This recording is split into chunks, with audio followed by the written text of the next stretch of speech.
On the Talkback Show, on the radio, or whatever audiovisual device you choose to use, welcome to the GBC podcast, where we talk about the Packers in our hometown of Green Bay. This is episode 64, created on December 13th, 2023. I'm John. I'm in Appleton, Wisconsin.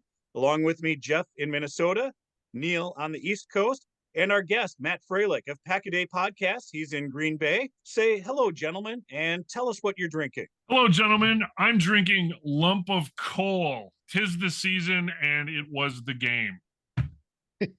So I was at the Packers-Giants game, and I'm going with a beer that is very much on that theme. It is from Other Half Brewing, which is from Brooklyn. It is the Cheddar Imperial Dry Hopped Double IPA. Guys, I'm drinking water tonight. I do not have a beer. I do not have a seltzer, a mixed drink. I understand the precedent that's being set now, and I have a long way to overcome to gain back the trust of your listeners and yourselves. So it's a Wednesday night for me, so we'll see what happens. All right. You are not the first water drinker, but stay hydrated, good. My friend. I'm drinking a beverage called a cow puncher. Not quite a beef Swellington, but it is a cow puncher. All right. You can find us on YouTube and Twitter at Green Bay Chat and Facebook at the GBC Podcast, Green Bay Chat. And big news, the audio is now available on Apple Podcasts as well as Spotify by searching for Green Bay Chat. This week, we're going to take a look at that Packers game against the Giants. And what's coming up this week with our guest, we'll talk some tailgating playlists and Packer podcasting. And we'll, of course, preview the Packers-Buccaneers game with Baker Mayfield coming to town one more time.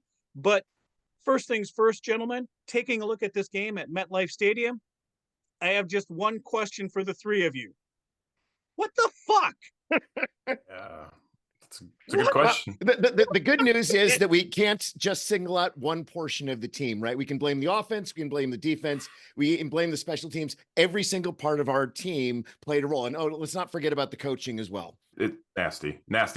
Neil, the fact that you were at that game, it's always different perspective, right? You know, I was at the Chiefs game. That's where you and I met that weekend, and great game to be at. Sometimes you lose context of being at games or not at games, a different experience. But yeah, I'm sure it looked ugly in person as it did on TV, and just a multitude of issues that happen that normally don't happen. And you were just like, let's just get out of the game. If we win it, fine. Let's just get the hell out of here and get back to Green Bay. And it was a nasty experience out in the Big Apple. So it was funny as far as the experience between Packers and Giants fans at the game. So I'd say it was probably about 30% Packers fans at the game, and the Giants fans felt very beat down. It was actually very similar to when all of us were at the Packers-Broncos game out in Denver earlier this year, and that the opposing fans, the home team fans, didn't have a lot of expectations for the game. They weren't really loud as far as the cheering, at least until it got to be the fourth quarter. But one of the comments I heard at the end of the game was, well, at least we weren't out cheered within our own stadium for a change. And I think that's sort of the overall Giants experience on this season. We had a team with the Packers fans that had a lot of expectations after our recent run, a team that didn't have expectations, even with their young Danny DeVito or Tommy DeVito or whoever you want him to call him. And yet their team kept up their momentum and our team did not, although neither team, to be fair, actually played a good game. Both teams made plenty of mistakes, and that's what actually gave us opportunities throughout the game. That's why we're able to stay close despite all of the errors we made, is because they were certainly going almost one for one with us as far as making errors. It was just bad football. Things that you really never really see. You know, Saquon Barkley's, he tripped over his own feet, fumbled. There was just time after time where it was just where the refs were stopping the game and we're kind of going along and just things happening that were just weird and generally not positive. And it's really, I hate to be that person because we talked about this before the recording. Like, I have coached athletics. You guys have been around athletics. It's really, really tough to single out a referee, an umpire, etc. But when a game's going so poorly and the momentum of the game is being impacted by questionable timing of things or just taking a long time to make a decision on something like you mentioned, Jeff, that really irritates you. And it's just in the back of my head, some goofy things. The one that comes to mind was the block in the back, which was like, that's not a block in the back. I was screaming at my television, I'm sure, like many other people were. Or the defensive pass interference early on as well, right? I mean, it's just, but by the same token, The game didn't actually start out as poorly as it started out poorly for our offense, but thankfully the Giants started out poorly as well. And we were the team that scored first. Now it took 5 drives, which would be all of the drives we had in the first half of the game against the Chiefs. It took 5 drives before we scored. We were still well into the first quarter at that point, but we did actually get first blood in that game. And it started out with a play that we may regret having worked so well later on, with Jaden Reed running the ball for 20 yards and a touchdown. And that sort of set the tone for the game, for better or for worse. Well, that jet sweep, just, okay, it works once. Okay, it doesn't work the second time. All right, it kind of works the third time. So let's try it 4th and 5th and 6th. And so finally, not like I told you so, but, I was texting these guys. I'm like, stop the jet sweeps, because you can't keep running this wide receiver into the line. And ultimately, he left the game. It was, fortunately at the end of the game, but nonetheless, he left with a concussion at the end of the game, or concussion protocol. Yeah, I mean, you said it was before the 2-point protocol that you said he's going to get fucking killed. And, well, guess what happened? He got injured. Yeah. Tough when you need 2 yards to go east-west as well. Like, what are we doing? And then my favorite part, not favorite, 3rd or 4th time they did it, they decided to add a wrinkle to it, a flea flicker wrinkle that was sniffed out immediately. Well, because the Giants had just run a flea flicker, to be fair, right in the previous drive. Copycat league, as we know. But, like, what do we do? Like, run it once or twice, you get away with it, great. But we can't run the whole offense around this. So spamming that button a little bit too much. Yeah, exactly. Fool me once, fool me twice. And that was pretty much it, right? I mean, it wasn't that particularly successful. And so what does that say then for Quadzilla, right? Because you're like, okay, you like you said, you're running east-west, you're not running north-south, you've got a 250-pound guy, you got 2 yards, make it happen, or 2.5 yards, make it happen. Even Taylor, right? Taylor had a really good game running the ball. And did we need as many of those trick plays as we had in the game? And I think it's pretty clear that the answer is no. But those trick plays were part of our offense. But let's, not let any of the other units off the hook. I decided to make a list as I was going through and reviewing the game of all of the various fuck-ups all of the units had in this game. And this is certainly the longest of such lists that one would have this season. That looks like Carlin's list of dirty words, Neil. The expanded one, not just 7. Yes. The red pen is giving me PTSD of an 8th grader maybe taking a spelling test with just red pen everywhere too. That's a lot. That's impressive. Matt, to be fair, I am a professor, so I am a lover of the red pen. But Neil is a connoisseur of punching himself in the nuts. And he really enjoys watching these games over and over. The term we coined here, Matt, is a beef swellington. When you go back and watch the game, yes, you give yourself a beef swellington rewatching a game like this. Go ahead, Neil. I'm taking and using that. I'm writing that down. A lot of my family members on my dad's side will love that term. I promise. As long as you give us credit for that when it takes off, that's all we want. Absolutely. Well, Neil, you may as well start punching away. Where does your list begin? I don't really want to go through everything. I mean, let's go to the special teams. We've talked about the offense fuck ups a little bit. We've talked about the defensive. Yeah. So this was coined, I don't know, a couple seasons ago when we just basically had enough with the special teams, and we had to come up with a different word. They were not special teams. I mean, well, not even with special in quotes. Right. Not even special. Yes. So the term asshats was born at that point, and unfortunately, they have lived down to their moniker, and it's interchangeable. It's not only just the Packer asshats. It's whenever there's a special teams miscue or doink or whatever you'll have for other teams as well. But there are asshats too, right? And so Neil, take it away with our asshats. Let's just start out with the illegal block side back. We lose 6 yards in our first asshats opportunity. After we got the ball and had to punt, Whelan has his punt. And then, of course, the punt was so bad that Ford ended up running completely over their person who was trying to catch the ball. It looked on paper like a great punt. It goes 53 yards, except it really only went, 35 and then rolled the rest of it. And, Rudy Ford destroying their player, that gave them the field position that they needed early on in the game. And thankfully, we got lucky with, a lot of our mistakes in the game we ended up not paying for. For example, for the 2 offensive turnovers in the first half. The Giants scored 0 points after our first 2 turnovers in the first half. We got lucky in some of those cases, but eventually you keep making those mistakes. And obviously the Keyshawn Nixon muff in the second half was the killer. You're going to eventually pay for it. And we made enough of those defense and special teams mistakes and offensive mistakes over the game. Obviously, the other big one was the Anders Carlson missed field goal, but the Anders Carlson was built on other mistakes that we had made, and specifically doing a stupid gadget play and then Jordan Love taking a sack, because once again, we decided to get too cute and then we became desperate. And this was something that was a theme early in the season. We made enough early mistakes. We just put ourselves into big holes. And in enough situations this game, we put ourselves into those holes as well. It looked like we were reverting to 6 weeks ago in many ways, but not overall. And there were a lot of positives in the game.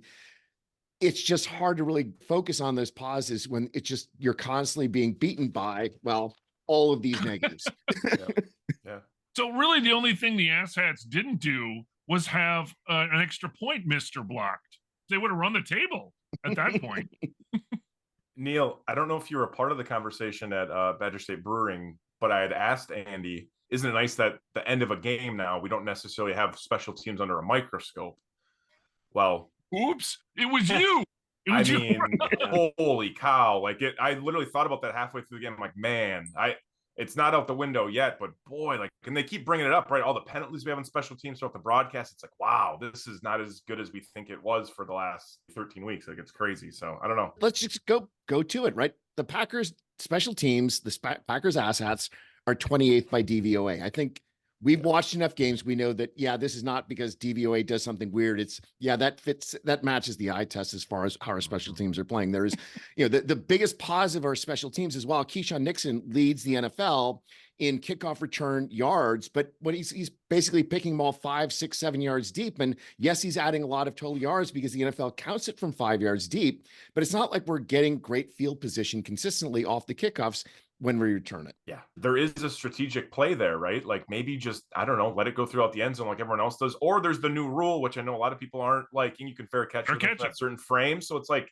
what are we doing? If you can get the ball to 25, screw it. And that was the first opening kickoff. He took it back and it was at the 25. I was like, well, that's good, but you didn't need to do any of that. That was a risk for no reward. And too often, as we just said, there's penalties, which it's a detriment then, and you're losing a ton of yards. Suddenly, instead of starting at the 25, you're at the 10 or the 15 or the 20. With such a penalized team or penalized asshats, it's really not worth it. But that doesn't seem to have sunk in or changed. And this is sort of what is the definition of futility, right? Doing the same things kind of over and over again. And so, do we want to switch to the defense now? Because can absolutely get into it. Like there's not futility. There's not much to write home about. I mean, there's a few things that have been positive. I think Isaiah McDuffie's been a positive, force with Quay Walker. That's been cool. I never thought Isaiah would be more than a special teamer. The young secondary that we came into the year with cornerbacks being a bright spot has been equally as injured as anywhere else in this team. You got Carrington Valentine playing Corey Ballantyne, his brother or twin or whatever you want to call it, right? It's just, and now we have the safety. Yeah, exactly. Stunt double is a great one. Like, it's just, I don't know. And, Gary's getting involved once in a while, and Vanessa's been hit or miss. It's just a lot of injuries. I think it's easy to quantify that, but the underlying issue is, as many would say, is still Joe Barry. And I think there's a lot of merit to that with all the talent you have there. I mean, as much as you want to, around this time of the year, never wish for any man or woman to lose their job right before Christmas, maybe January 2nd would be a good time to move away from Joe and let him find a new employer. Because it's the thing I come back to is just all the talent. That's really what it is. It's really all the first-round picks. Go ahead, John. You've got a game where the team that has given up more sacks than any other team in the league gives up 0 sacks in this game. And a team that you've got, as you said, Rashawn Gary has been thriving. He's looking to get his name on the single season list for the Packers for how many sacks he's going to get. He was what do you have, a total of 3 tackles in the game? And there just was no life coming from this defense getting in, putting pressure on the quarterback, on top of letting Tommy DeVito run the ball I mean, he looked like Michael Vick or Lamar Jackson out there, the way he ran it. Right. And it's not like that's the first time we've seen that this year. In fact, we just saw it with Patrick Mahomes the week before. We saw it with Justin Herbert. Obviously, we saw it Fields earlier in the year. We are allowing quarterbacks, even ones that are not particularly known for their speed, in order to make yards running and make up essentially for not passing the ball as much. Staying on the defense and what our defenders did and did not do, I want to note that Dontavian Wicks and Tucker Kraft both had as many tackles as either Preston Smith or Corey Ballantyne.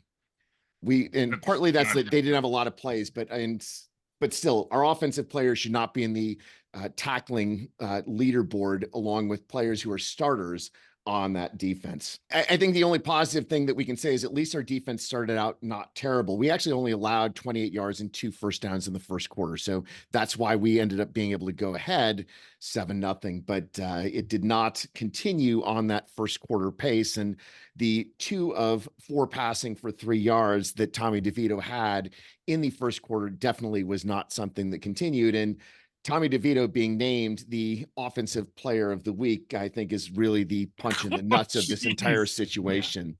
Yeah. And a statistic that people have put forth, there have only been 2 quarterbacks in NFL history that have had 80% plus completions, 0 sacks, 70 plus rushing yards in a game. 2 in all of NFL history. Tommy DeVito this year against the Packers and Justin Fields last year against the Packers. That's the sum total of allowing high efficiency passing and a lot of running yards without sacks or turnovers. Sort of getting back to that futility piece. So as you said, what we see is we see the defensive line get a push, and then there's nothing for literally like 10 or 15 yards, right? So wouldn't there be a spy or like somebody that something where they don't essentially break containment or whatever you want to call it, where they get like 5 or 10 or 15 free yards? And that's the part that's like, okay, if it happens once, all right, somebody didn't contain or whatever. But if it keeps happening, that's got to be the scheme, right? By design. I play a lot of Madden competitively. Like it's fun. I love it. I've done it since I was a wee lad, and putting a spy on the field, some of it applies to real football, some of it doesn't. I think the spy, to your point, is once in a while it's used sparingly, where someone that is crazy, like John mentioned, Lamar Jackson, Michael Vick, whomever. Now, I think there is something. I was listening to Andy Herman. He was doing a live stream for Pack-A-Day on YouTube, and I was listening to before we hopped in here, and he was talking about the person he had on it. She was talking about Kenny Clark mentioning something about getting the luxury to rush the passer. And what I think she meant by that, or his comments were, we can rush 4, but we're kind of just containing. We're kind of just making sure nothing crazy happens, whether it be within a run fit, within the A gap, B gap, to the outside. We can't go crazy like a Clay Matthews and over pursue something and hope we get there, and then all of a sudden it breaks free. And I kind of somewhat agree, but I think some of that comes back to coaching. Like you can't tell me that we can't rush 4 or 5, have Rashawn Gary off the edge on the worst offensive line in the league without Evan Neal to get a sack on Tommy DeVito. Like that can't happen. And for him to escape the pocket, other players have done this time and time again. There's some negligence going on there, and we need to look internally, as one does January 1st, New Year's resolution. Let's figure this out. Well, there's also, we can talk about the game like all the way through what the defense did and didn't do, but then you get to the point where you now have a lead. You've taken your lead. You've got your 1-point lead. There's a little over, a minute and a half left in the game. Your defense needs to stop the offense from moving down the field. And the question is, does Joe Barry not know the difference between pass defense and passive defense? Is it possible he thinks those are the same word? Because that's what that defense was on that final drive. Did he think that they had to score a touchdown? Because that's the way those cornerbacks, the defensive backs, were playing off. They're playing 15 yards downfield at the snap. Like they're trying to prevent a touchdown. And it wasn't even methodical. It was just too easy moving that ball into field goal position. And it was so painful to watch. It was easily the most painful 2 minutes of football I think I've watched in a long time. Matt LaFleur, super nice guy. I think he would be, he's a great asset to the city. I think it seems like he's a great husband, great father. He's a cool dude. That's great. And I think it also carries over into his line of work. He's great with the guys around him. doesn't want to ruffle too many feathers. He's got some older gentlemen with him, Rich Bisaccia, et cetera, Joe Barry. But finally, even Matt LaFleur said something this past week, or I think it was in the press conference yesterday, and he said, Joel called man coverage and we're playing way off, which we shouldn't be. Yeah, no shit. No kidding. But thank you for saying that in a press conference, because generally he kind of takes it on himself, which I appreciate as a leader. But at the end of the day, man, like that's passing defense, passive defense. We got to figure out how to stop them from getting a first down. Whoever's lined up in front of them. That's an adjustment that I would have liked about 48 hours ago. About 48 would have been smooth. But even going to Tommy DeVito's statistics, right?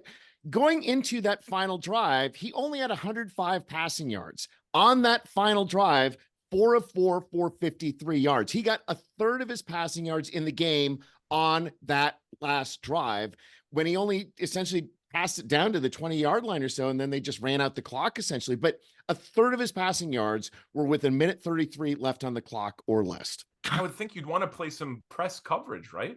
Make it tough for him to get it in a window against these C+ receivers that they really, I mean, they don't have if they have a number one, I don't know where he is. And if they have a number two, he's probably joined him somewhere else as well. Like you'd think you'd be able to challenge them a little bit to not make it like a 7-on-7 walkthrough. So yeah, I don't know.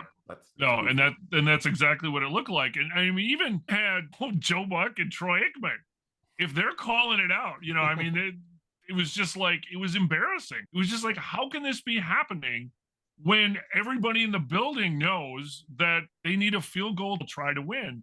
So yeah, that's not good football. Let's finish up with the other key Joe Barry statistic from the game, which is the Packers defense now has allowed 4 games this year of 200 or more rushing yards. That is the most the Packers have allowed 200 or more rushing yards in a game since 1983. John, Jeff, and I remember the 1983 season. That was the no defense at all season. It was fun to watch because we had Lofton and Jefferson and Dickey slinging the ball all over the place.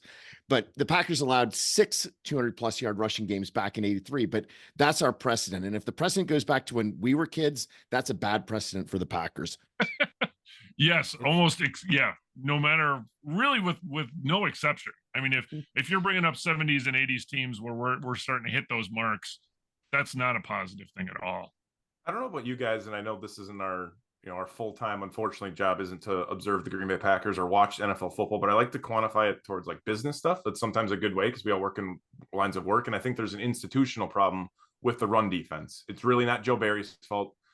The personnel, they've trended toward bringing in a little bit bigger bodies up front in the trenches, but it's an institutional problem that we haven't been able to figure out how to stop the run defense for a long time, like a really, really long time. And I don't know what changes that. More first-round picks in interior, maybe, I don't know, but they just can't figure it out. And I don't know what needs to be changed. My guess offhand is it's something how they practice, maybe. I don't know, but it's ugly. If you guys are referencing stuff from the 80s, I was not born then, but I do know from my elders in history that the 80s of the Green Bay Packers football, we tried to forget. We drank through it. So I don't want to reference anything from those times. The quote that I like to make is that in our youth, so the time from when we basically remember the Packers at age 5 until we were at the end of high school, we had 2 winning seasons, 8-7-1 in 1978, 5-3-1 in the 82 strike season. That was the sum total of our winning years in our youth. And anytime there's a reference back to that, it's not going to be a good reference for the current team. Well, and Matt, it's interesting. So you brought up, the run defense has been bad for a number of years. Well, the same thing with special teams. And yes. I think that may even go back longer, right? So you're right. So what is, even after regime changes, right? I mean, literally front office changes and coaching changes, and why is this still happening? We finally had it sort of with the ass hats, but I mean, just, they've been like in the bottom third, at least, of the league for like a decade or more. So, you're right. So in terms of a business, like, how do you fix this? Rhetorical question, obviously, but it would be tough. That's the $1 million question, Jeff, that everybody's trying to figure out. It's so hard. It's so hard. And I think the special teams one is layered. I think the run defense is pretty straightforward, right? You can't stop a guy running. That's pretty easy. But like special teams, there's a lot. And I think the special teams that I always referenced, late 2000s, early 2010s, was like, we can't get good returns, right? We can't do that. And like, we had consistent, Mason Crosby, whoever the punters, circled through Mass Day, et cetera, John Ryan. But like, then there came a point where it was so negligent that we were going to set a record for the least amount of return yards. And we brought in a guy, it was Tremont Smith off the street, to try to get us just net positive yards. So it's like it reached a point where it was so bad. We get Bisaccia, he brings in his guy, Keyshawn Nixon. There's some great stuff there. But then it's like, well, we focus on this certain part. But this other part, we have a young guy, and we have the process is young with Whelan and Carlson and the holder and the snapper, and we can't figure it. Long snapper is a rotating cycle, which no one talks about the long snapper ever. He's the last guy thought of all the time, and it's just it's complicated, it's gross, and I don't know. Neither of them seem to be easy to fix. But back to both of our points, Jeff, it's like it's gone on for at least a decade in one direction or the other. I don't know why you can't get better at it. I don't know what the answer is. And this is Joe Barry's third season in Green Bay. God willing, his last. I mean, it's the Fire Joe Barry chant has been going on since he's been here. And we can't really beat that horse any further, just other than to say, let's see what happens when this season plays out. It's been a long 3 years. But the offense, Neil, I mean, there are some bright spots on this offense. We've talked about it all season, Jeff, the growing pains. There were a lot of growing pains, I thought, on Monday night. And I had visions of Brett Favre in the national spotlight games where he would spend the whole first half of the game overthrowing his receivers or wasn't on target because that adrenaline rush was probably so high.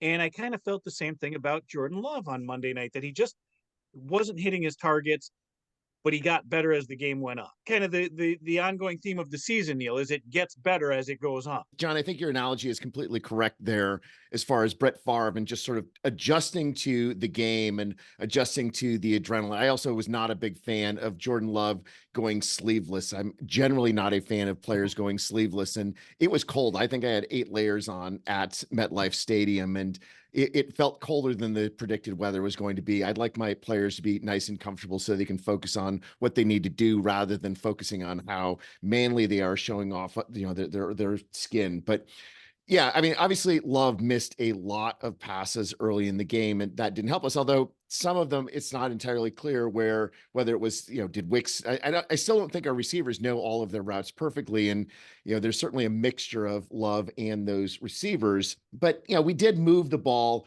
reasonably in the first half. Love ended up the first half 13 of 20 for 116 yards. So only a 5.8 yard per attempt average, but not a disaster. Obviously the fumble and the interception in the second quarter hurt us, although in the end they didn't score off of those. So that was not a fatal situation. We ended up the first half ahead in the game 10-7. And we also had more first downs than the Giants and more yards than the Giants did. We had 175 yards in the first half. So it wasn't a terrible offensive show in that first half. It's just that, yes, there were all of those things that were missing. And the third quarter is really where the offense laid an egg. And we only had 2 first downs in the entire third quarter. We had 1 passing yard in the third quarter, 1 passing yard, and 39 yards of total offense in the third quarter. And if you want to look at where we fell behind, both on the scoreboard, but also just looking at the stats, you could tell that's where the fall was. We made a reasonable comeback attempt in the fourth quarter, at least as far as the offense was concerned. But if you've got a quarter with only 1 yard of passing offense, you know that your team is struggling. And I just want to know what happened to the third quarter Packers, right? The first half of the year, it's like, well, can't we get the third quarter Packers all year? Now we're getting the third quarter Packers or the first quarter Packers. And let's get those old third quarter Packers back, and let's see those halftime adjustments that see us moving down the field and dominating the other team in the third quarter again. Yeah, it's 1 yard? 1 yard. 1 passing yard in the third quarter. Yes. And I'll admit, during the first half, I kept saying, oh, I can't wait for the third quarter because I know this team comes out of halftime so well.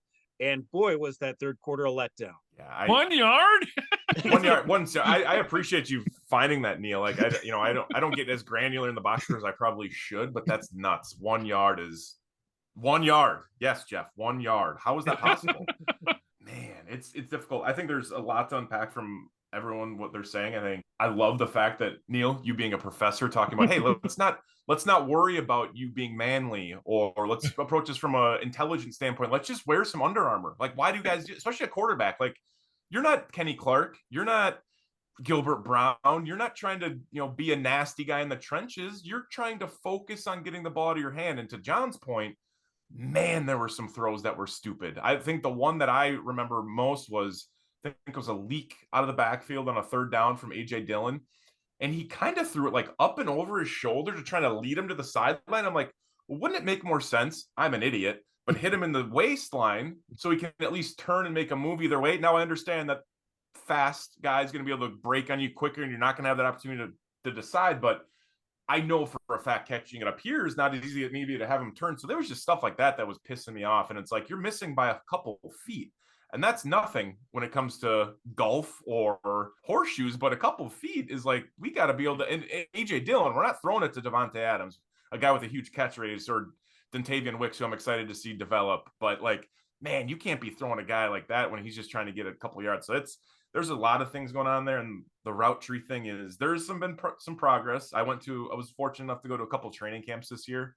I believe it was the one where the inter squad practice with the Patriots, which was quite a debacle if anyone was there or remembers it. But a lot of Bill Belichick getting his veteran guys to bully around the young Packers, and it worked. They did damn well. They shut it down every play because there was a scuffle. But one play in particular, I remember Malik Heath, was a darling, couldn't figure out how to run an RPO slant, like couldn't get on the same page with Alex Magoo at the time. And it was like, what's going on? And he's developed. He had a good game, in the national spotlight. That's great. But there is some developmental things with the nuances with the offense, how it's read, certain checks. And I think they're all figuring that out. And no one's to blame other than they're just somewhat, new to what this offense looks like. And they're also taking over from a new leader, being Jordan Love. They don't have Aaron Rodgers to rely on with his arm talent that can throw you open if you ran a route maybe a couple yards short or long. So there's a lot going on there, but I will say I'm optimistic of where the receivers are. We are getting a lot of national attention from that weapon group.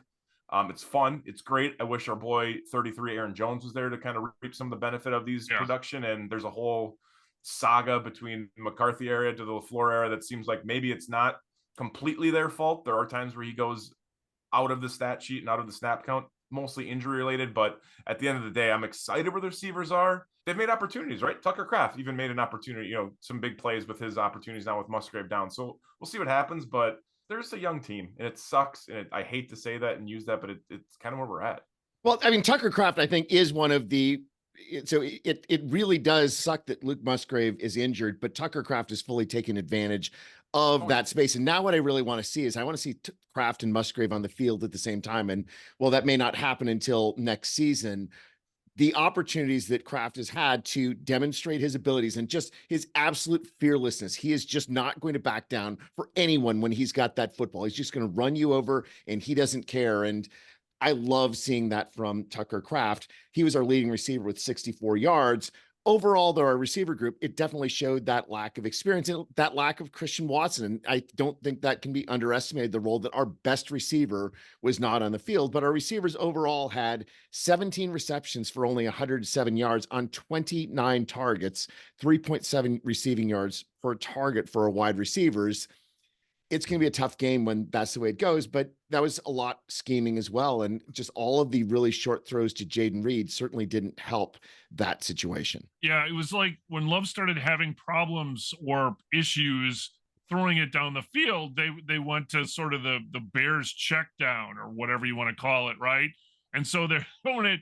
I mean, that stat for Reed, what was it, 8 catches for 27 yards. 27 yards? I mean, that's bizarre for at least for a Packers stat. I mean, for, if you're a Bears wide receiver, it's like, yeah, right on. All right. but and that was the one that struck me. They were trying to, target him, obviously, but he wasn't getting the yards after the catch, or they was just, again, that east-west versus, moving the ball downfield. And that's what was sort of almost inexplicable in this game, in that the prior games, they were moving it down the field, right? The big chunk plays, you were having these big, good downfield passes, even if they weren't completed, they were throwing the damn ball down the field. And that really wasn't happening in this game. It was this dink and dunk shit that, it got them the lead. And, but I mean, there could have been so much more, it seemed like. Well, the other thing is, if you're playing a lot of short passes, this seems like a situation where you should be using 2 tight end sets more. And the fact is that Ben Sims and Josiah DeGuara had no receptions for either of them. Sims had 10 plays on offense, DeGuara 7. We only had 25% of our snaps with 2 tight ends. And if you really are going to be doing a lot of the short things, and our running game was moving, this is something that would seem to also benefit from 2 tight ends. We did very little 2 tight ends, especially compared to the last couple of games. And this seems like it would have been an opportunity against the Giants. Agreed. Like Ben Sims has had some flashes in a few games. Like it's been great to see. DeGuara, I couldn't be more out on. Like, man, that was a bad pick. And we won't even get into any more of that. But I would agree with you 100%, Neil. Like, if you're going to run the ball, we know AJ Dillon's a volume runner. He has to run the ball 20 to 25 times to maybe even come close to 80, 90 yards. So put your best players forward. I do think, to both of your points that you brought, like Christian Watson not being there, I don't necessarily feel he's ever going to be a true number 1. That's just my opinion. I think he has a potential to be top off the defense, a much better, I'm not even comparing them, a much better MVS. I think his skill set is better. His attitude is better. He's a better teammate. He's better. I could say a lot of better things about Christian Watson than MVS on a personal level or even on a professional level. But I like what Christian Watson brings, but without him out there, we've seen the anemic offense without him being able to stretch the field. And that's huge. That doesn't open up opportunities for crossing routes, doesn't open up those little bubble screens that Jaden Reed's getting for 27 yards to open up things. That impacts it too. And sticking to the offense, like, I don't know if you guys noticed early in the game, and I try to understand kind of like what the play looks like, what they motion into, and then the first couple seconds of a play, generally on offense. Defense really tough to see because they're moving around, but they were doing a lot of like getting certain run fits set up by motioning a guy in, and then they were doing this weird thing, and I don't necessarily love it because it takes longer. Jeff, you got it, the twirl finger. It was like a misdirection, but they were using it to set up those end arounds later in the game, which I understand that. And I think maybe some of that has to do with Kayvon Thibodeau. They didn't want him to have off the edge. So there's a lot of stuff going on there. But at the end of the day, can we just run the snot of the ball between the tackles and see if we can blow them out? I know Dexter Lawrence is a damn good football player, but damn, can we try to overpower a little bit? Like there's a lot going on there, and it's all connected somehow. But at the end of the day, not a great offense without Aaron Jones and Christian Watson. Who would guess? And one other variant that we didn't try at all in that game that the Giants did a lot. So in the game, you hear a lot of player X reports as eligible, player Y reports as eligible. There were a number of plays that Giants had 2 linemen reporting as eligible on the plays. And the Packers had 0 plays in which they went with 6 offensive linemen, which, yes, normally this is something that's justifiable. But if you've got to do something different, if you want to sort of change things up, you want to force some running plays to convert on a 3rd and 2, not have to do a jet sweep. Well, maybe sometimes you just run it down their throat for a change and even tell them what you're going to do and just smash them up to bits. And no more Mercedes Lewis, we know. So it seems like it would make sense to plug that guy in that is your de facto number 6 lineman. And we've also been rotating linemen in. Like these aren't guys that are coming off fresh. It would be a very simple thing when you're rotating a guy in to sneak another guy in that was on the last drive, kind of make sure he's eligible and do something creative. Creative is a fun thing to do. And they just not seeming to do that. The offensive line rotation thing is wild to me. I didn't even know what was going on at the Chiefs game because I was more concerned about chirping Travis Kelce because I was right behind the, but it's like, this is going on. I didn't realize this was happening. It's crazy. Yeah. Sean Ryan had 12 snaps. Nyman had 17 snaps in the game. So yeah, essentially a quarter of the plays, we were rotating in somebody different from our starting 5 offensive line. Well, and just to put kind of maybe the final point on this, when Tucker Kraft talked about bringing the violence to the defender, oh my God. And so when he was out front, when Love fumbled, Tucker was out front. He was blocking 2 guys, and Love he was running behind him. And I think if he would have got the corner again, if maybe whatever, but Love stopped and like his entire momentum stopped and he got tackled. And that's when he kind of got bent back and he got fumbled. Okay. You've got your tight end who's looking to run people over, who enjoys this. Maybe take advantage of this a little more too. Yeah. I mean, you saw Tommy DeVito scramble and take a hit from Keyshawn. Like, I mean, I don't want my quarterback, potential franchise quarterback, going out and getting gross with it and getting jacked up. But it's like, man, right. There is a case in point to really, hey, I got to go get this. And it didn't happen there. All right. Enough of the beef Swellington. Yes, it was a 24-22 loss, but let's look ahead. Tampa Bay Buccaneers coming into town. It's a mid-December matchup with a warm Florida team.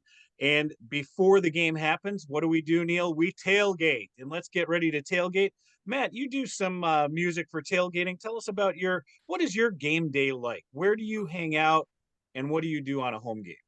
Great question. So I'm going to go on a long version of this because why not? It's podcasting. So I've lived here since like for 15 years, right? And part of my thing was coming to college here and living here since, and definitely realized fortunate to live in an area where the Green Bay Packers play, my favorite team. So had to get to a game at least once a year. Pretty achievable, right? I mean, whether we're broke college kid or have a family member that has tickets, you're always finding a way in. And so it's been fluid. I would say over the last 5-6 years, a little bit more consistent as life does when you get a little bit older. But generally the last, I would say, generally it's with a group of friends, whether it's friends that can tolerate me hollering at the TV during a game or also match my same vibe and energy.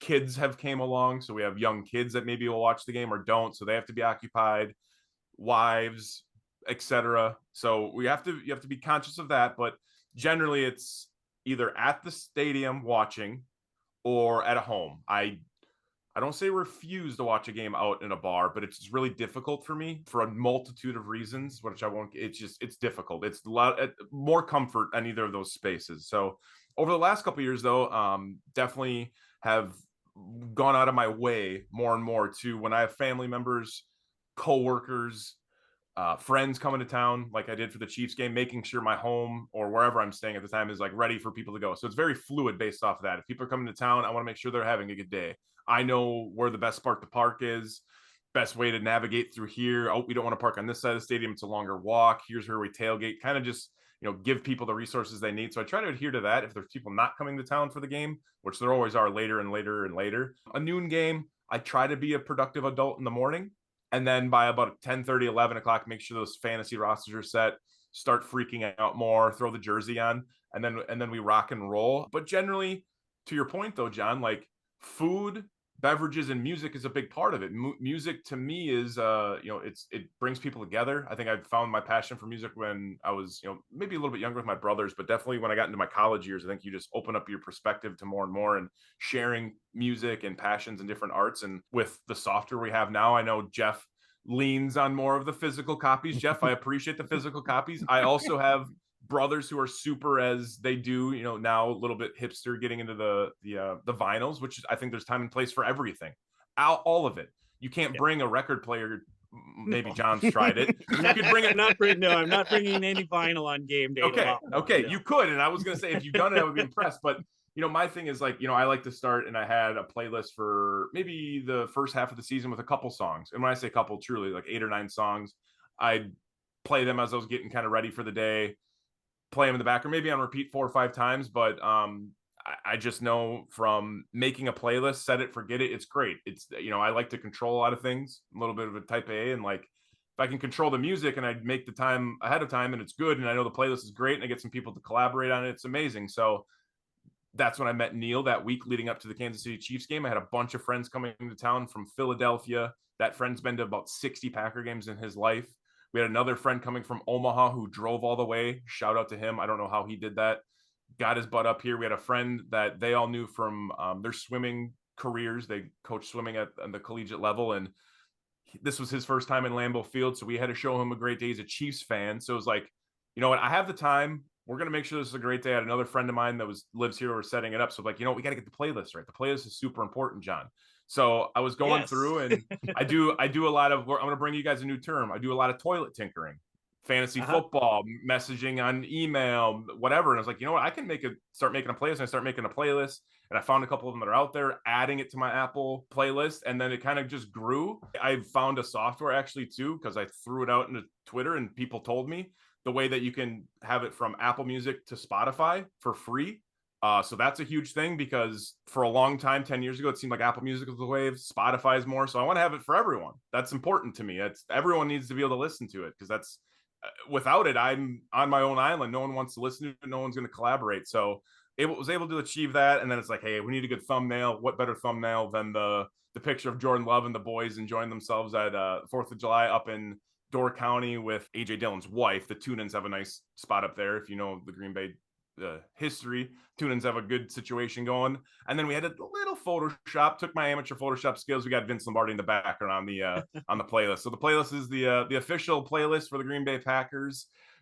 game day, definitely not official. I'd like it to be one day, but I've already had a friend of mine reach out with a couple suggestions, and we got a blend of things in there, from really new stuff to some like lore classics like the Green and Yellow songs by Lil Wayne, to Bang on the Drum by Todd Rundgren. Like there's a ton of things on there, from 70s weird polka Pacarina songs to current day to stuff they're playing in the stadium. So it's all a blend, but I got thumbs up on it. I mean, people like the playlist, John. The reception was good, so that was great. And you talk about, there's a lot of I don't know if parody is the right word, but the Packer songs where they take familiar songs and they change them to Packer lyrics. We do a lot of those. We have the Cheesehead with Attitude songs that we do. You certainly have to play The Bears Still Suck, and we mix that in early with some other stuff. And then they do the Tim the Diehard Packer Fan and the Wedge of Allegiance as part of our tailgate party. And then I go into some good, like, I call it the beer drinking rock and roll. So early, it's all the older guys that want to drink beer before the game. So I got to play old guy beer drinking rock and roll early on.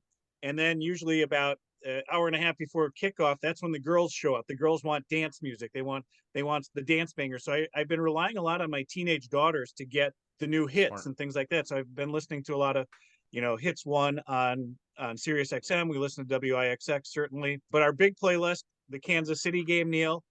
There was a lot of Taylor Swift. Well over an hour of Taylor Swift music on that Sunday night. And I can tell you that it was very well appreciated by male and female Packer and Chiefs fans alike. They really enjoyed it. They got into it. Is it overplayed? Yeah, but it was fun. We had fun with the Taylor Swift. And by the way, Neil, Miss Taylor Allison Swift is 34 years old today. Did you know that? Of course I did, John. You know I'm a Swiftie, so yes, yes, I did know that. And Taylor Swift's boyfriend is certainly said to be treating her very well tonight. For those of you listening, Matt's expression when he found out Neil's a Swiftie was I knew it. I could sense it. I met Neil once virtually, met him in person. I was like, I could sense this guy. Definitely is a Swiftie. So I was at MetLife Stadium for the Packers Giants game. That was my first time at MetLife since I saw Taylor Swift in May of this year. So it was a very different crowd at MetLife for the Giants versus Taylor Swift. I enjoyed the Taylor Swift concert a lot more than the Packers Giants game, truth be told.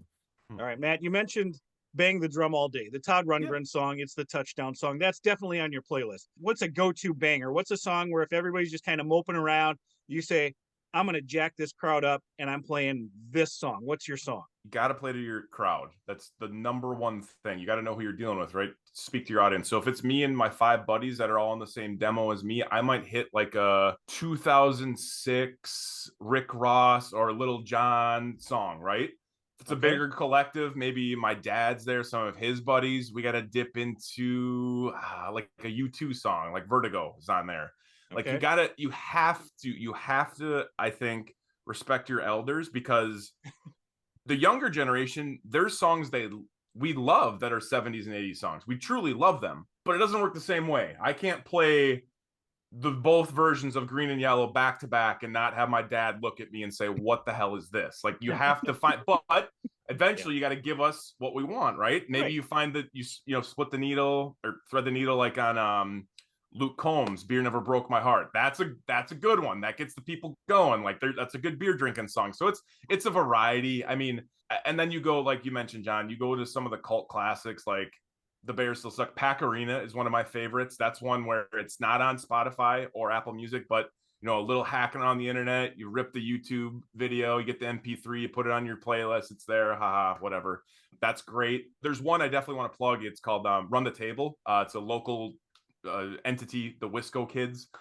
They still produce music, but that actually has like 500,000 views on YouTube. They actually have, in the music video, they have Mark Murphy at the end of it, because he hosted them at the game the following night. So that's a great one. But it honestly, like, my favorite thing about a playlist is this says I have 150 songs, 8 hours, 9 hours. It's great. Like, keep adding to it, because it evolves, right? It isn't a CD I used to burn off of LimeWire, Napster, or a cassette tape you would buy. It's ever evolving, and that's good and bad. I mean, you can capsulate that nostalgia, and it's there forever, and you can't fix it. I remember the 95, 96 CD that the Packers had come out. And I don't know exactly, there was little cuts on there. I think they talked about Mike Holmgren on his motorcycle, all that. Like there's some great stuff there, but like, well, I can also just throw those and it's on my phone, or I can send the playlist to my parents and they can listen to it. So it's fluid.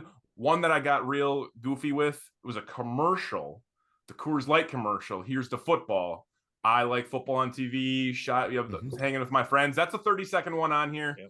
Don't know if anyone would catch that when it's played, but the one person at the tailgate that catches that comes up to me and says, "Why are you playing that?" That's the person I want to, drink with. They got some they got a repertoire.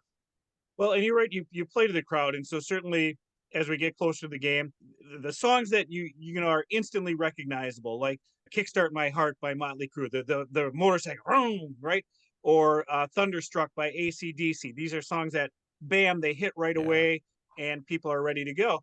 But I also get to play to my crowd.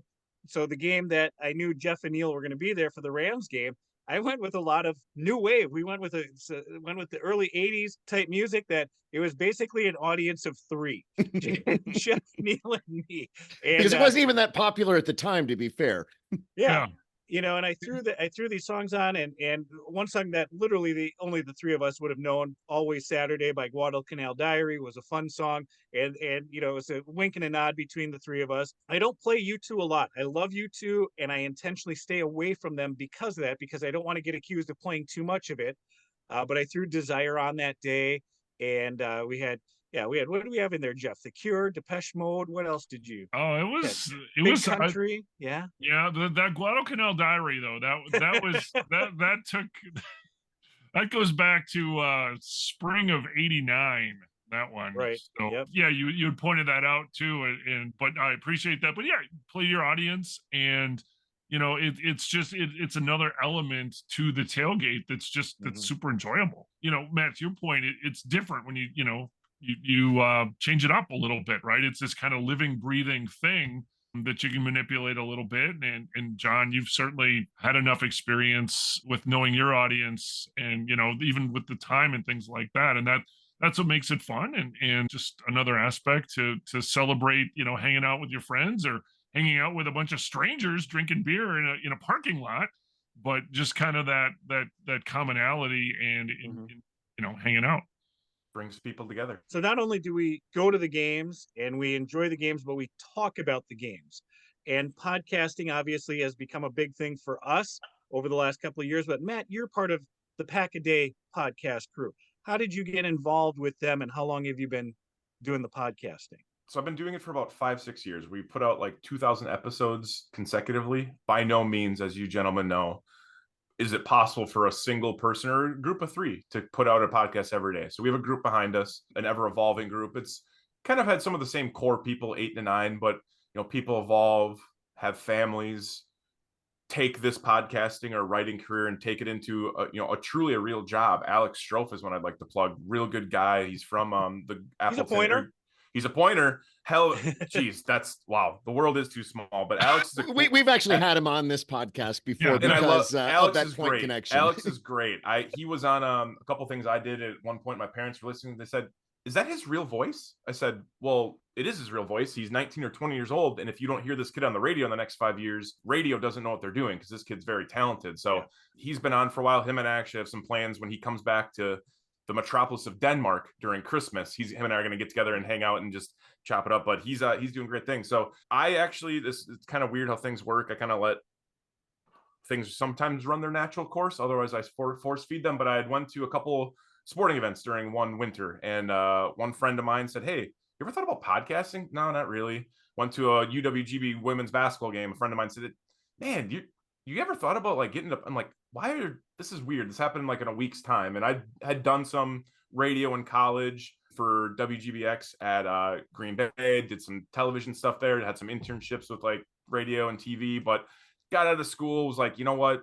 This isn't it. I'm not going to, never want to be rich in life, but I don't want to be dead broke when I'm 35 and have grinded it out for 10 years. So you got to find that sweet spot, right? Like it wasn't worth it to me. And I respect everyone that's done that, because I have my girlfriend's done that. Her father's done that in TV and radio, and one is stuck with it, one is pivoted, and it's amazing. But I was like, I need to find a passion, and years go by, and the passion at the time was partying and hanging out with the friends and watching games and doing whatever a young 20-year-old does. And then found some more stability, and that's when that came about. And I was like, I need to branch out. And I started doing some podcasting on my own, interviewing some people that I knew personally in the Green Bay area that are into different things than I am. And one was a chiropractor, and picking his brain. He was actually a stud athlete when I grew up in Stevens Point. Mitch Sutton, he's a phenomenal football player, one of the best athletes I've ever been around, but he moved to Green Bay. So I had him on my podcast, talked to a guy I used to work with who does like racing down in the Kaukauna, down there at the racetrack. And like,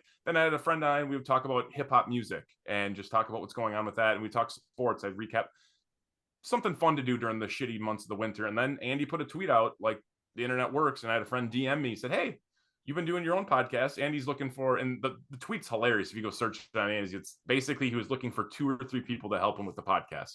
He got like 300 submissions. And I was like, well, there's no way. I mean, I hit him up with a DM. I think Andy doesn't even follow me on Twitter yet. And the rest is history. Set up a Slack group.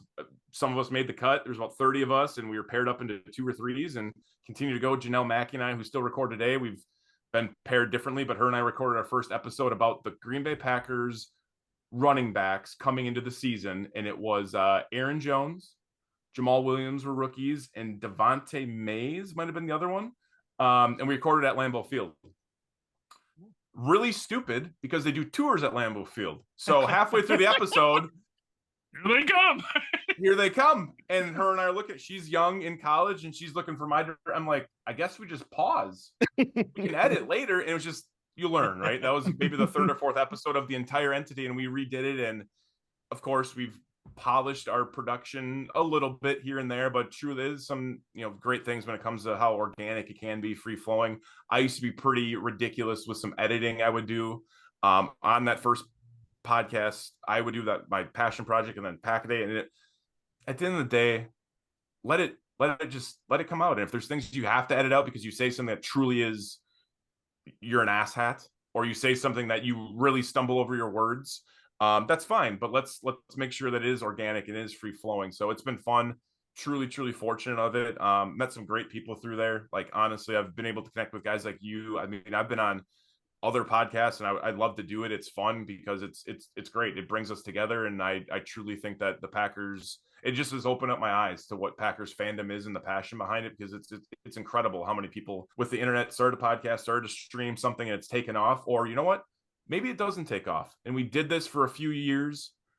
We went our separate directions, but we have this. We can go back to the internet and scoop this up and show our kids or our friends. I still have friends that reach out to me from my old, it's called In the Fray. My dad came up with it, Fray, whatever. He came up with it. And I have friends that still say, hey, I'm still subscribed to you on this. I'm like, well, you're not going to see an episode unless something crazy drastic happens. I don't plan on, but it's cool that those still live there, and you can reference back and think back to the 2021 season and look back on certain things, and it's just a Rolodex of what's out there. So podcasting's great. Streaming, I mean, just with the content we can put out it's amazing, and to share it is it's truly special to people that, like my father or my grandparents, that don't understand it. Like, I can be like, hey, I'm on YouTube. I have an episode that has a couple thousand views or listens. Like, why would someone listen to you 1,000 times? Well, not me.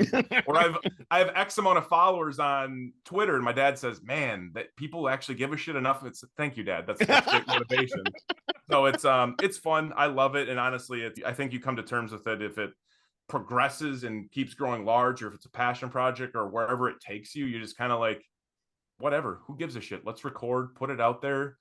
It's therapeutic, truly. I mean, talking about the Giants game, it's therapy. If that really what kind of how it started for us. We started in that 21 season, and with high expectations at the end of that season, and that one episode, it really became a therapy session. And I think that was the name of the episode even was the group therapy, just because that's what we do.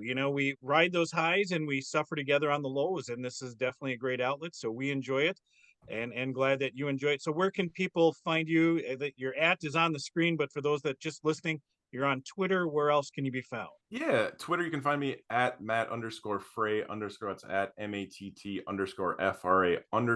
Trying to get that Instagram page up. Really would like to hit 1,000 followers, but don't put a lot of focus on it. I don't have enough kids or dogs to post on there to get the algorithm, I think, to work. But Twitter is where I do most of my damage. Truthfully, I do work in e-commerce and in marketing. So if someone wants to connect with me on LinkedIn, happy to do that.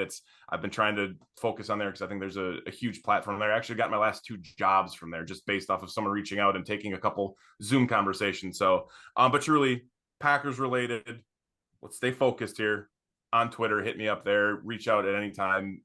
Message me, DM me. I assume my DMs are open. I believe they are. If you have any takes you want to go through, I'm happy to converse. I love conversing with people and talking about different ideas and different things that maybe they've seen at the game they were at, or something that they have questions on, or what should we do with the draft picks? Because there's all sorts of questions people have, and generally it's pretty solid people. So reach out to there, and then of course on Pack-A-Day, have to plug that.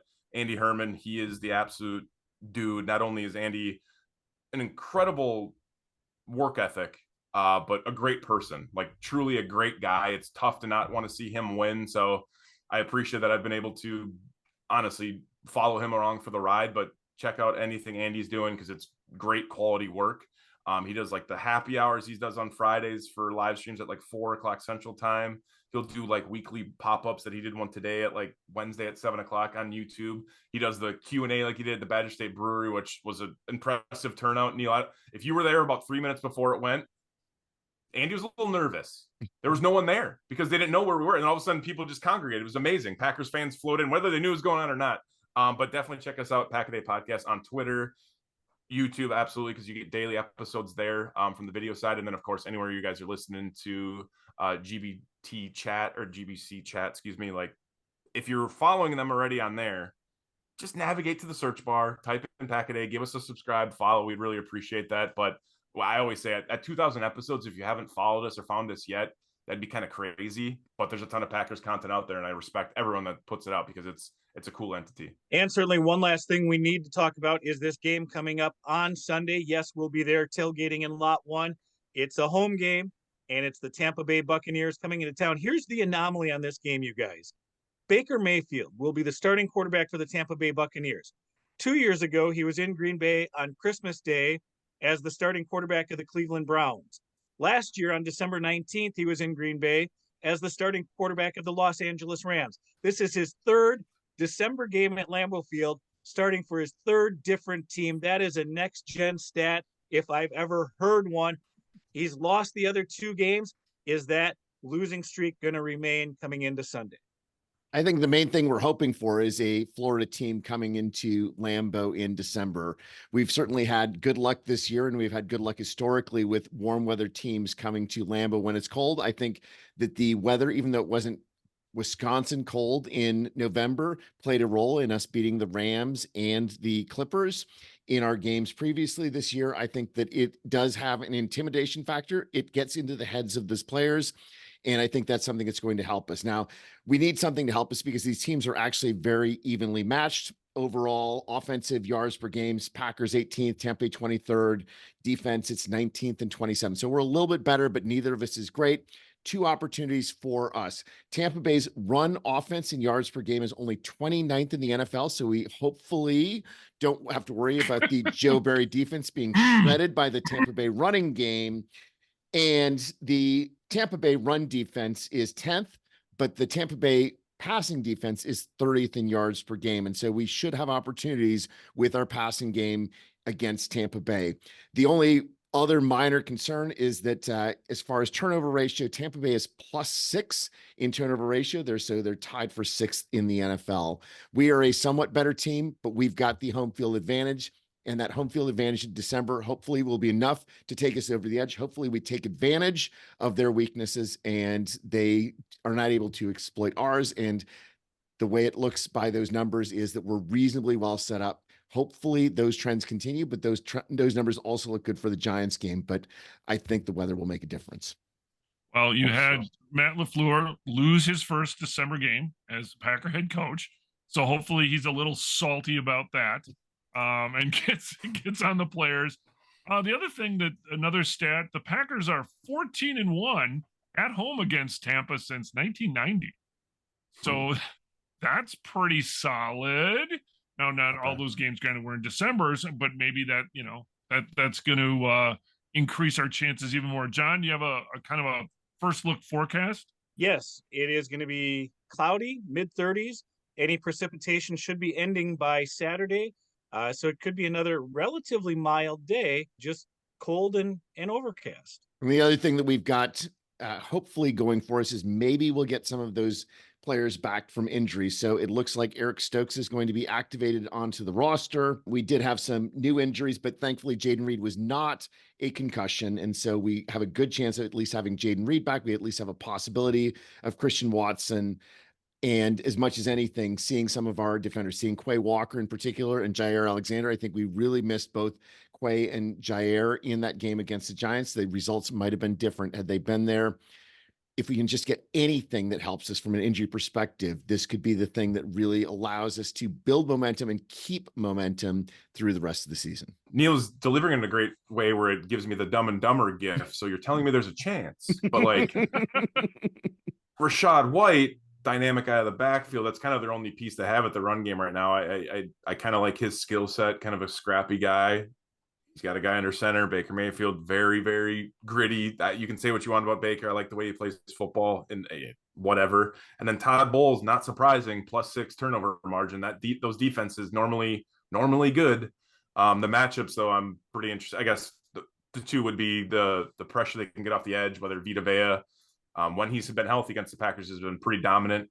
I know they're missing a piece or two on the edge that they typically have had in the past, but Shaq Barrett's still there. Devin White, I think Devin White's banged up right now, if I'm not mistaken.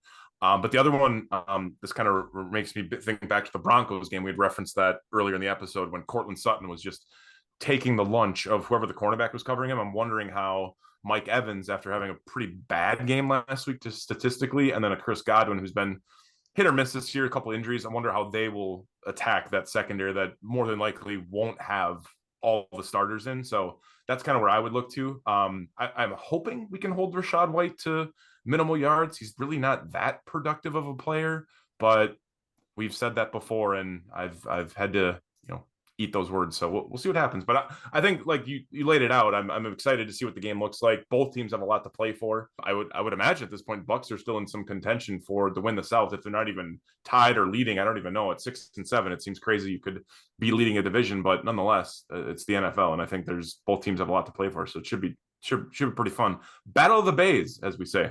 NFC Norris, as Chris Berman would say. Yep. Well, and I'm hoping that the defensive line gets some pressure. And if they can rattle Baker Mayfield, he has a tendency to just chuck it up. Really hoping that defensive line can get some more pressure, and therefore we don't have to worry about the receivers as much, potentially carving up our defenders that are playing off maybe 5 or 10 yards, whether it's first down or fourth down or game on the line. So it's a warm weather team coming up to Lambeau. It's not going to be typical mid-December weather, but hopefully that's enough. As we saw, like Neil said, with the Clippers, kind of get in their head a little bit, and maybe they're going to choose the wrong footwear, whatever it happens to be. Like to see between the Battle of the Bays, Green Bay, I think, get some more of that Lambeau magic that I've talked about, right? We John, we have had that Lambeau magic this year. It's been a very good year at Lambeau for the most part. Packer team, and against the Tampa Bay Buccaneers, let's get that pass defense instead of the passive defense working. Any final thoughts as we make our way around? Matt, you're the guest. We'll let you go first. What's your final thoughts on the week?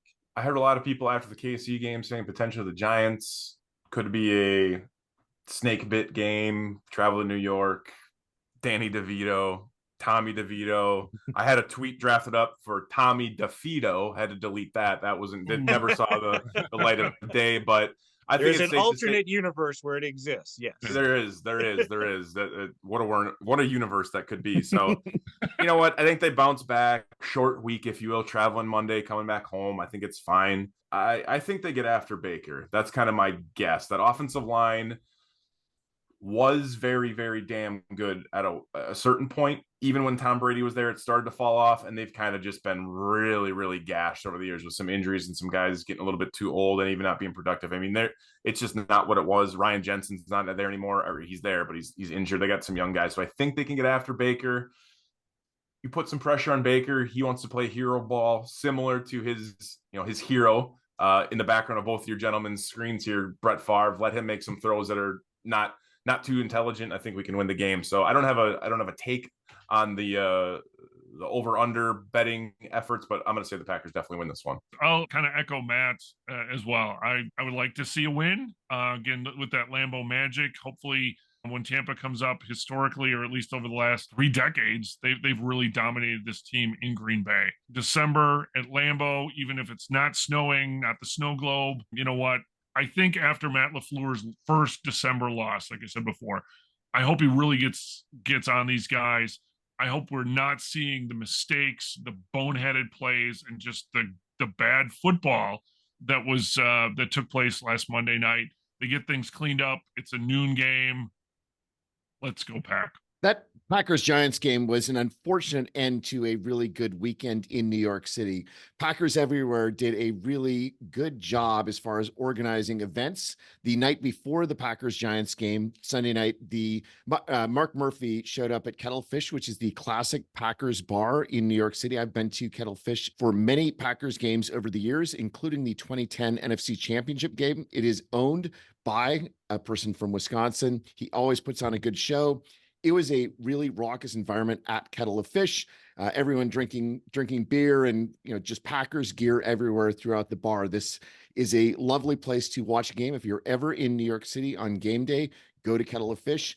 It's unfortunate that start did not lead to a victory in MetLife Stadium. I'm looking forward to the Packers having learned from their experience at MetLife and building on that for the rest of the season. Go Pack, go. And the other thing going on right now, it is the 30 for 30 documentary debut of Reggie White, the Minister of Defense, going on tonight. It was 30 years ago in the summer of 1993. I was working for my college radio station, WWSP, in Stevens Point, and we got invited to the Packer Media Day that summer. And so I did go to that. I did interview, among other players, Reggie White that day. I'm a big guy. I'm 6'3". And I spent that interview looking up to Mr. White, holding my microphone in the air, feeling like a child. And the great thing about Reggie is when I talked to him that day, what he wanted people to know is what he was doing outside of football, that he had a vision for his foundation, for his ministry, to come into town to work with the inner city although Green Bay doesn't have much of one, or didn't at the time, but Green Bay and Milwaukee, to promote the diversity, to give people chances to start businesses. And he was laying the foundation, laying the groundwork for that during that interview. And for the life of me, I have no idea where that cassette tape is. I know I've had it. I've got to dig through my tapes to find it, because it was amazing to hear what Reggie had to say. So please check out the 30 for 30 on Reggie White as well. As for us, if you're watching us on YouTube, please hit subscribe, leave a comment. Don't forget, we are now on Apple Podcasts as well. You can find the GBC podcast at Green Bay Chat. That's all one word. We are on Twitter, Instagram, TikTok, Snapchat, Spotify, Apple Podcasts, and Facebook is the GBC podcast Green Bay Chat. Find our guest, Matt Freilich. He's on Twitter. Find the Pack a Day podcast as well. And may you fully appreciate the magnitude of your impending good fortune. Thanks for joining us. Good night. See you guys.